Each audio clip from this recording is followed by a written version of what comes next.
कैसे हैं आप। मैं रागिनी फिर से आपके लिए एक वीडियो लेकर आई हूँ। अभी हम संविधान पढ़ रहे थे, संविधान क्यों और कैसे। तो क्यों का तो हमने पढ़ा कि संविधान क्यों आवश्यक है, वो सारे विषयों पर हमने चर्चा की। आज जो हम चर्चा करेंगे वो है संविधान कैसे बना।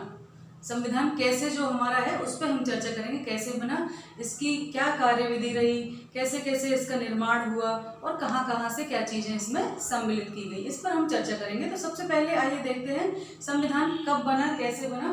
तो इसकी पहली बैठक जो है 9 दिसंबर 1946 को हुई और 14 अगस्त को 1947 को विभाजन के बाद इसकी पुनः बैठक हुई। और संविधान की रचना जो है वो कैबिनेट मिशन के अनुसार हुई है। अर्थात पहले जो संविधान सभा थी उसमें अविभाजित भारत के सारे लोग थे, जिसमें पाकिस्तान के लोग भी शामिल थे। लेकिन अब चूंकि विभाजन हो गया था तो वो सारे लोग चले गए थे और अब जो बचा था भारत में, उन लोगों ने संविधान बनाने की प्रक्रिया जो है आगे बढ़ाई। उसके अंतर्गत हम देखते हैं किस किस को शामिल किया था। तो प्रांतों के 292 सदस्य और देशी रियासतों की 93 सीटें मिली थी। अर्थात कि जो प्रांत थे उन प्रांतों को 292 सीट उन्होंने दी थी। और उन सीटों को कैसे बनाया गया था, 3 प्रमुख बड़े समुदाय जो है उनमें बांट दिया गया था, सिख, मुसलमान और सामान्य वर्ग। इनके बीच में उनकी जनसंख्या के अनुपात में उनको प्रतिनिधित्व मिला था। लगभग 10 लाख के करीब एक सीट का ऐसे बंटवारा हुआ था। तो इस तरह से उनको चुना गया था, यानी उसमें उस संविधान सभा में जो प्रांतों के लोग चुने गए थे उनमें सभी वर्ग का प्रतिनिधित्व सुनिश्चित किया गया था। ऐसा नहीं होगा कोई भी वर्ग जो है, भारत चूंकि इतना बड़ा विविधता वाला राष्ट्र है, सभी जाति वर्ग धर्म संप्रदाय के लोग यहाँ रहते हैं, तो कोई भी वर्ग ऐसा महसूस ना करे कि उसको उसमें प्रतिनिधित्व नहीं मिला। और अगर किसी उसमें अपना प्रतिनिधित्व नहीं है तो वो व्यक्ति अपने आप को ऐसा महसूस करेगा कि मैं तो इसमें शामिल हुई नहीं, मैं तो इससे जुड़ा ही नहीं हूँ, है ना। तो इसीलिए ये सारी चीजें की गई थी, उसमें सभी को उचित प्रतिनिधित्व दिया। जो 93 देशी रियासतों की सीटें थी उनमें उनको उनके निर्णय के ऊपर छोड़ दिए थे कि आप विचार विमर्श करके अपने प्रतिनिधि वहां पर भेजें। और लगभग जो है 2 वर्ष 11 माह और 18 दिन में, इतनी लंबी अवधि में हमारा संविधान बनकर तैयार हुआ था, क्योंकि हर टॉपिक पर, हर छोटी बड़ी चीज पर चर्चा हुई थी। कोई भी पहलू ऐसा नहीं था कि जो बिना चर्चा के और पारित कर दिया गया हो। और संविधान सभा के जो स्वरूप है, स्वरूप की हम चर्चा करेंगे कि स्वरूप कैसा था। तो स्वरूप की बात करें तो विभाजन के बाद 299 सदस्य जो है संविधान सभा के भारत में रह गए थे, बाकी पाकिस्तान में चले गए थे जो और लोग थे वो। और उसके बाद जब लास्ट में 26 नवंबर 1949 को हमारा उसका कुछ भाग पारित किया गया था, 26 नवंबर 1949 को संविधान का लागू हुआ था, तब 284 मेंबर्स ने जो है उस पर हस्ताक्षर किए थे। और ये कोशिश की गई थी कि संविधान सभा के अंतर्गत सभी को उचित प्रतिनिधित्व दिया जाए। तो प्रतिनिधित्व की जब बात होती है कि सभी, तो जब ने जैसे बताया जाति वर्ग समुदाय में तो जो प्रमुख समुदाय थे जैसे सिख, मुस्लिम और सामान्य वर्ग में सभी लोग, उनको भी तो प्रतिनिधित्व दिया ही गया था। लेकिन उसके साथ साथ कुछ राजनीतिक दलों को और जातियों को भी उसमें शामिल करने की भरसक प्रयत्न किया गया था।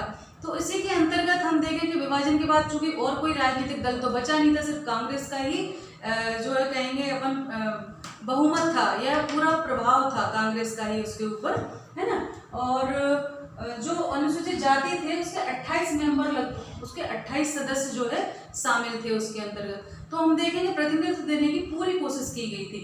और जो कि कांग्रेस कमेटी का, कांग्रेस जो पार्टी थी उसकी 82 सीटें थी। लेकिन कांग्रेस अपने आप में इतनी विविधतापूर्ण पार्टी थी, इतनी विविधतापूर्ण थी कि उसमें हर विभिन्न मत विभिन्न के लोग थे, कई विचारधाराओं के लोग थे, उदारवादी, उग्रवादी, है ना, सभी तरह के लोग थे। तो ऑब्वियसली उसमें सभी विचारधाराओं का समावेश हो ही जाता है कांग्रेस के अंतर्गत। अगला जो हम देखेंगे संविधान सभा की कार्यशैली कैसी थी। तो लगभग हर मुद्दे पर जो है वाद विवाद हुआ था, एक पॉइंट पर जो है पर्याप्त बहस हुई थी, कई वाचन हुए थे, जिससे कोई भी मुद्दा ऐसा नहीं हो कि अगर कोई भी वर्ग, कोई भी संप्रदाय या कोई भी व्यक्ति उससे असहमत है तो उससे जो है उसकी सहमति आवश्यक थी। इसलिए इसके हर मुद्दे पर चर्चा की गई बार बार और उसको तब कहीं जाके पारित किया गया। एकमात्र ऐसा मुद्दा था, एक ही ऐसा मुद्दा था जिस पर कोई बहस नहीं हुई और वो सर्व सामान्य मत से जो है एक बार में ही पारित हुआ, और वो था सार्वभौमिक वयस्क मताधिकार का मुद्दा। यानी सार्वजनिक वयस्क मताधिकार पर लोगों ने सोचा सार्वजनिक वयस्क मताधिकार, सार्वभौमिक वयस्क मताधिकार का अर्थ था कि जाति, वर्ग, धर्म, लिंग के आधार पर कोई भेदभाव किए बगैर एक निश्चित आयु प्राप्त लोगों को मताधिकार का अधिकार होना चाहिए, मत देने का अधिकार होना चाहिए। तो ये मुद्दा चूंकि सबके हितों से मिलता जुलता था, एक लोकतांत्रिक था, सार्वभौमिक था, तो इस पर किसी ने भी जो है बहस नहीं की और ये सर्वसम्मति से एक बार में ही पारित हो गया था। तो कहने का अर्थ है कि उसकी जो कार्यशैली थी वो ऐसी थी कि लोकतांत्रिक थी, है ना, ज़्यादातर प्रतिनिधित्व की बात की जा रही थी और उसको जो संविधान सभा थी उसको वो शक्ति जो मिल रही थी वो इसलिए मिल रही थी क्योंकि वो सार्वजनिक हित का काम कर रहे थे।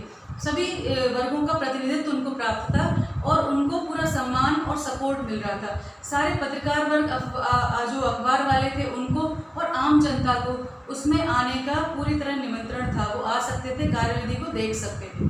ठीक है, तो इतनी लोकतांत्रिक तरीके से हमारी संविधान सभा का निर्माण हुआ था। अगला है कार्यविधि। तो कार्यविधि में हम देखेंगे कि कुल मुख्य 8 कमेटियां थी, कमेटियां तो और भी थी पर मुख्य 8 कमेटियां थी और जिनमें लगभग अध्यक्ष प्राय नेहरू, पटेल और अंबेडकर लगभग इनके अध्यक्ष रहे ज़्यादातर कमेटियों के। और अब इन तीनों की अपन बात करें तो ये इनमें आपस में इतने मतभेद थे। जो अंबेडकर थे वो अक्सर प्राय ये आरोप लगाते थे कि ये संविधान सभा में ये लोग जो काम कर रहे हैं, नेहरू जी, वो अनुसूचित जाति को के हित का काम नहीं कर रहे हैं, उनको पर्याप्त तवज्जो नहीं दे रहे हैं, तो उनकी भी बातें सुनी जाती थी। इसी तरह नेहरू और पटेल के बीच भी बहुत सारे मुद्दों पर मतभेद था, लेकिन वो मतभेद सिद्धांतों का था, व्यक्तिगत नहीं था।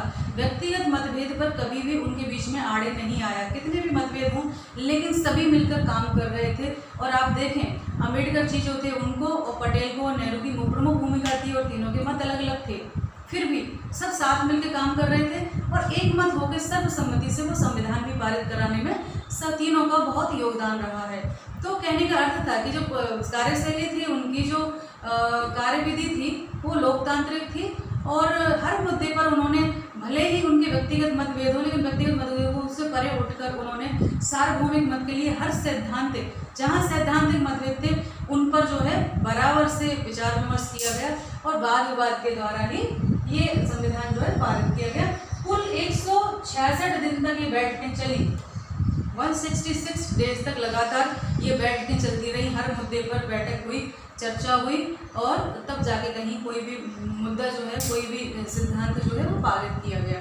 ठीक है, तो इस तरह से ये लंबा चला और इनमें आपस में मतभेद के बाद भी ये तीनों या सभी जो संविधान सभा के अध्यक्ष रहे, सदस्य रहे इंपॉर्टेंट, उन सब में मतभेद होने के बाद भी सबने साथ मिलकर काम किया और बहुत ही व्यापक स्तर पर सोच विचार करके, अपने दृष्टिकोण को व्यापक करके और भारत की विभिन्नता को, विविधता को, एक की सांस्कृतिक विविधता को, सांप्रदायिक विविधता को ध्यान में रखकर, दृष्टिकोण रखकर इस तरह से संविधान का निर्माण किया कि किसी भी वर्ग के साथ अन्याय न हो।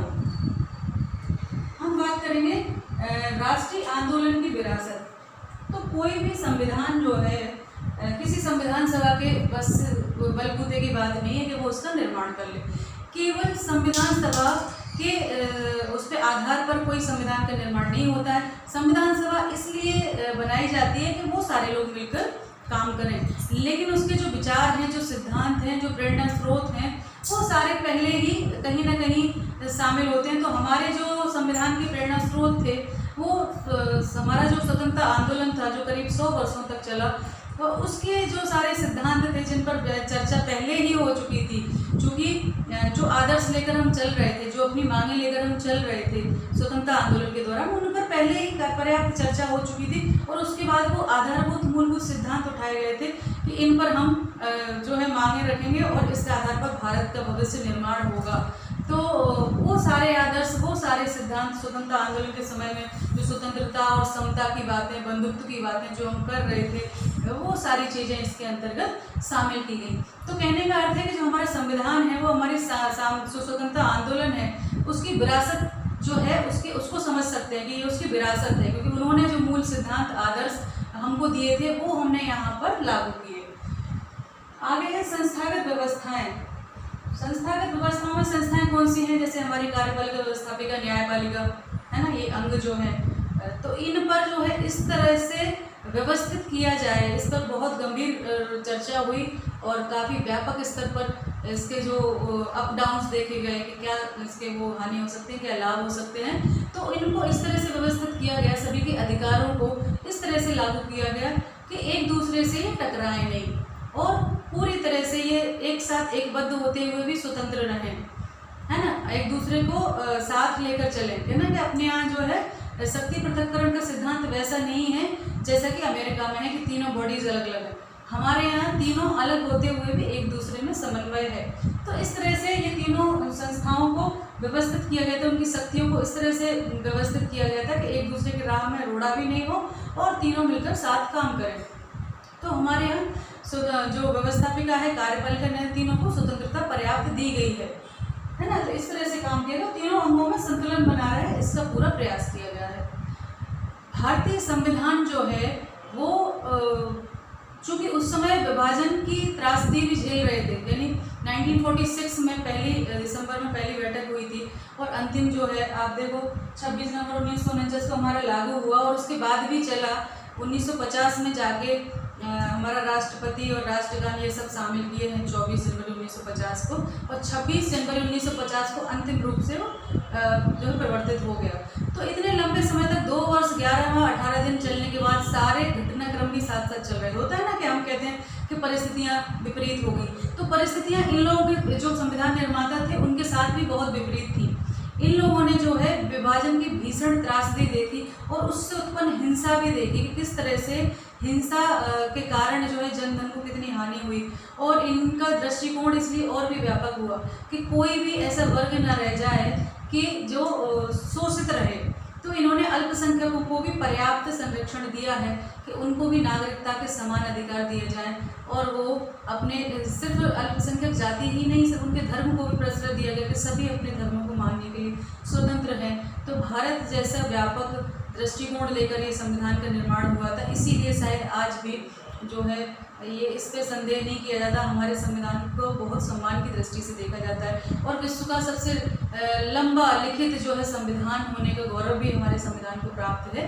तो अब हम देखते हैं कि सिर्फ उस संविधान निर्माता जो समिति थी, सिर्फ उनके दृष्टिकोण विचार के अलावा भी कुछ चीज़ें थी जो उसमें शामिल की गई थी, है ना। तो उन्होंने क्या है, हमारे जो संविधान निर्माता थे वो सारे पढ़े लिखे लोग थे, पाश्चात्य देशों से भी संपर्क में थे और सबसे बड़ा हम ब्रिटेन के संपर्क में थे। उनकी कार्यशैली से उनका जो सक्सेस वहाँ चल रहा था उसको भी हमने देखा है। तो वो सब चीज़ें हमारे संविधान में शामिल की गई। तो आइए हम देखते हैं कि कैसे जो है एक एक चीज़ कहाँ कहाँ से हमारे यहाँ शामिल की गई, है ना, कौन सा कहाँ से क्या लिया गया, वो हम देखेंगे अभी इस अध्याय में। तो चूँकि ब्रिटेन उस समय हमारे ऊपर शासन कर रहा था, तो ब्रिटेन का भी बहुत कुछ छाप था भारतीय उसके ऊपर। हमारा जो संविधान है वो मूल रूप से 1935 का जो भारत शासन अधिनियम था उसके अनुरूप ही था, है ना, उसके अनुरूप ही बना था। लेकिन कुछ चीज़ें बाहर से भी हमने ली थी। अगर कहीं से कुछ अच्छा मिलता है तो हमें वो ज़रूर ग्रहण करना चाहिए, और अगर लेकिन ऐसे कैसे नहीं ग्रहण कर सकते हैं। कहीं पर अगर कोई चीज़ सफल है तो वो ज़रूरी नहीं कि हमारे परिवेश में भी वो पूरी तरह सफल हो। तो इसकी भी कसौटी पर खरा उतरा जाता है कि कोई सिद्धांत अगर हमने कहीं से लिया है तो क्या वो हमारे भारतीय परिस्थितियों के अनुरूप है, क्या वो यहाँ ठीक फिट बैठेगा। ये सब जांचें भी की गई, उसके बाद ही उनको लिया गया। तो कुछ मूल चीज़ें हैं, तो हम देखते हैं ब्रिटेन से क्या लिया हमने, ब्रिटिश संविधान से क्या लिया हमने, वो देखेंगे।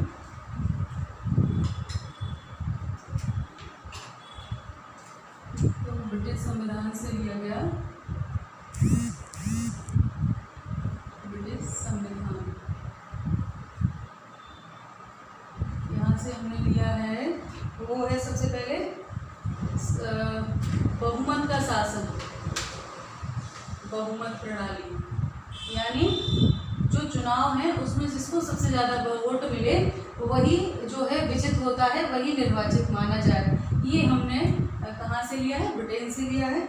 उसके अलावा हमने संसदीय स्वरूप, जो भारत का संसदीय स्वरूप है वो भी यहीं से लिया है, संसदीय शासन, ठीक है। संसदीय शासन भी जो है ब्रिटेन की संविधान से हमने ग्रहण किया है। उसके अलावा विधायिका में अध्यक्ष का पद और उसकी भूमिका,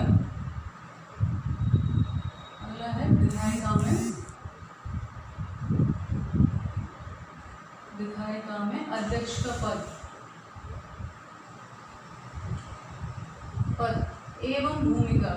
अब आप यहाँ ये देख लें, थोड़ा सा चर्चा हम करेंगे कि अध्यक्ष का पद जो विधायिका में, जैसे कि हमने देखा है अभी जो राज्यों की विधानसभा की हम बात करेंगे तो जो उसमें चल रहा है, राजस्थान में जो वर्तमान में स्थिति चल रही है या चल रही थी, अभी स्थिति सुधर गई है, तो उसमें विधानसभा अध्यक्ष की क्या भूमिका रही है। आप देखो, विधानसभा अध्यक्ष ने जो है जाकर कोर्ट में रिट लगाई गई, ये जो लोग बैठे हैं इनको आयोग घोषित भी किया गया, बहुत सारा पॉलिटिकल ड्रामा हुआ, वो कितना सही था कितना गलत था वो वापस ले लिया गया, है ना। खुद ही अपनी रिट वापस ले ली, पहले हाई कोर्ट में लगाई, फिर सुप्रीम कोर्ट में लगाई, और खुद विधानसभा अध्यक्ष ने वो रिट अपनी वापस ले ली, याचिका वापस ले ली। तो कहने का अर्थ है कि यदि किसी विधानसभा अध्यक्ष बहुत प्रभावशाली है या उसको कुछ लगता है तो वो अपना जो है अपना एक स्टैंड ले सकता है। तो ये सब कहाँ से लिया हमने, ब्रिटेन से लिया, ठीक है। इससे पहले विधानसभा अध्यक्ष की बहुत ज़्यादा इतनी बहुचर्चित भूमिका मेरे नज़र में तो नहीं रही, पहले कभी रहा हो तो रहा हो, अभी इतने वर्षों में मैंने नहीं देखा जितना अभी राजस्थान की जो विधानसभा का पॉलिटिकल ड्रामा था उसमें मुझे देखने को मिला।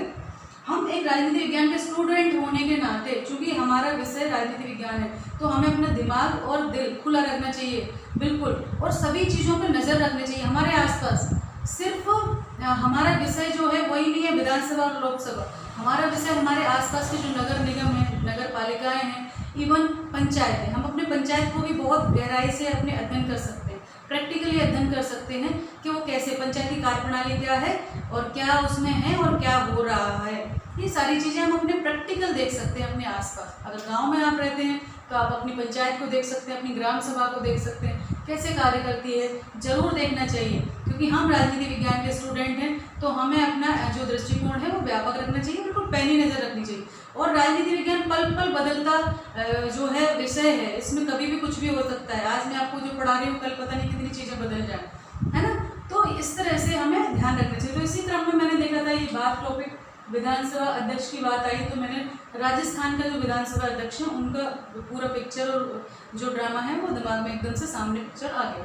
आगे हम चलते हैं, और क्या लिया हमने, तो और लिया है कानून निर्माण की विधि, कानून निर्माण की विधि या विधि का शासन, है ना। कानून निर्माण की विधि, ये भी हमने कहाँ से लिया है, ये भी यहीं से लिया है ना, कानून निर्माण की विधि, ये ब्रिटेन से लिया था। अगला जो है वो और देखेंगे अपन, अगला है अमेरिका का संविधान। तो अमेरिका से क्या लिया हमने वो देखते हैं, अमेरिका का संविधान। तो यहाँ से हमने क्या लिया है, यहाँ से हमने लिया है मौलिक अधिकार, न्यायिक पुनरावलोकन और न्यायपालिका की स्वतंत्रता। सबसे पहले मौलिक अधिकार, फंडामेंटल राइट्स जो हमारे हैं वो हमने अमेरिका से लिए, जिनका वर्णन भाग 3 में है ना संविधान के भाग 3। मौलिक अधिकार, न्यायिक पुनरावलोकन,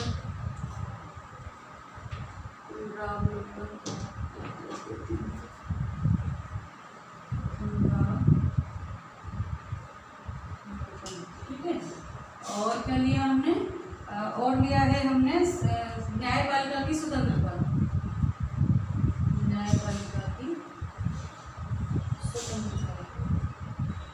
तो हमारे संविधान में ये न्यायिक मौलिक अधिकार हम सब जानते हैं 6 हैं, हमें प्राप्त हुए, पहले भी आपने पढ़े होंगे 10वीं की शायद मौलिक अधिकार पढ़े। न्यायिक पुनरावलोकन क्या होता है, न्यायिक पुनरावलोकन का अर्थ होता है कि कोर्ट ने अगर कोई डिसीजन दिया है, कोई हुआ है तो उसका या कोई कानून है तो उसके ऊपर हम पुनर्विचार कर सकते हैं, है ना, उसको दोबारा से देखा जा सकता है। ऐसा नहीं है कि जो हो गया सो हो गया, ठीक है। अगला जो है न्यायपालिका की स्वतंत्रता, अर्थात जो न्यायपालिका है हमारी वो स्वतंत्र है, सरकार उसमें हस्तक्षेप नहीं कर सकती, उसको डरा धमका नहीं सकती है, वो स्वतंत्र रूप से सरकार के विरुद्ध भी सुनवाई कर सकती है और करती है और निर्णय देती है ना। तो ये सारी चीज़ें इतनी फ्रीडम जो है दी गई है वो कहाँ से लिया हमने, अमेरिका से लिया है। अगला जो है आयरलैंड का संविधान,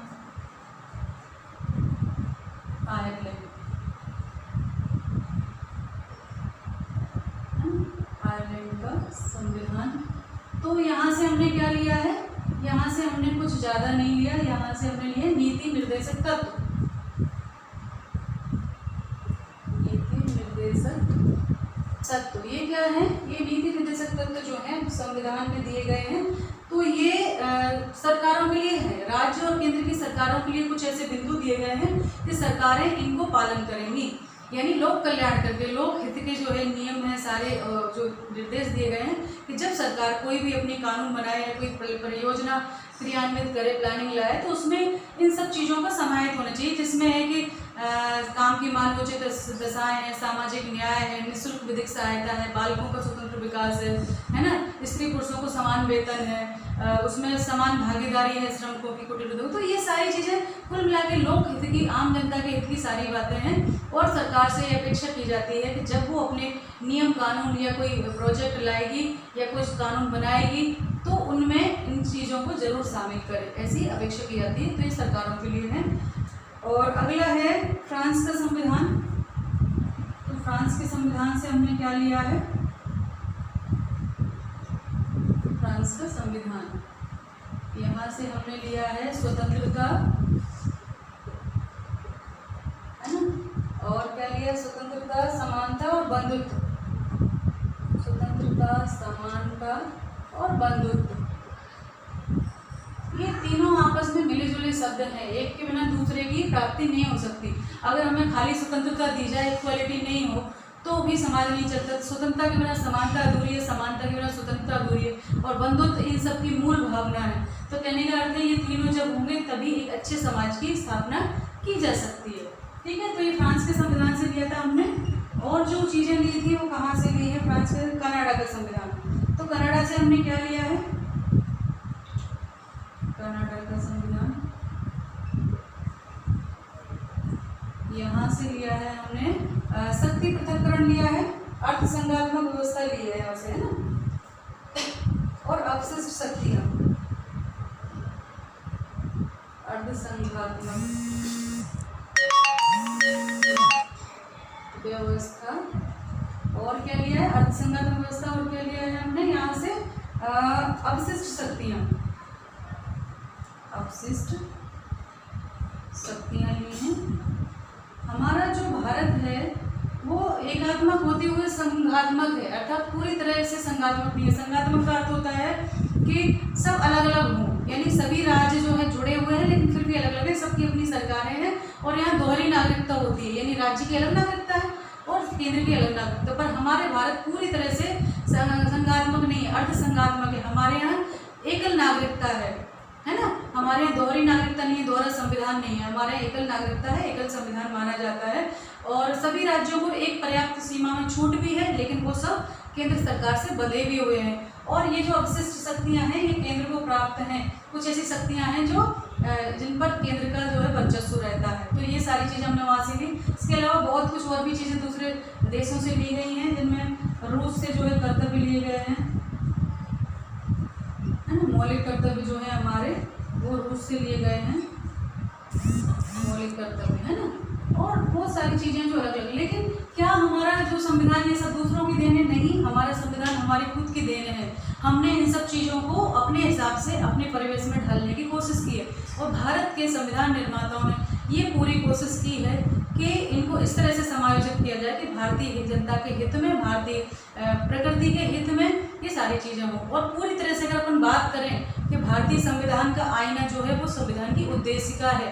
उसमें कहा गया है कि हम भारत के लोग यहाँ एकत्र आत्मसमर्पित होकर ये यहाँ आज एक संपूर्ण प्रभुत्व संपन्न गणराज्य की स्थापना करते हैं। इस तरह से पूरा संकल्प जो था, जो संकल्प है एक संविधान निर्माताओं का जो संकल्प था भारतीय जनता की तरफ से, वो इसमें पूरा परिलक्षित होता है कि कैसे लोकतांत्रिक समाजवादी और सरकार हम बनाएंगे आगे चल के, और सबको जो है बंधुत्व को शामिल किया जाएगा, शांति, पंथ, निरपेक्षता सभी कुछ लेकर हम चलेंगे।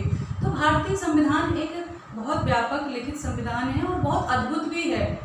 अद्भुत इसलिए कि इसमें सभी जाति वर्ग के को सम्मिलित किया गया, चाहे कोई छोटी जनसंख्या वाला हो या बड़ा, सबको एक समान रूप से लेकर चला गया है, किसी को ऐसी नहीं कि किसी की अपेक्षा की गई।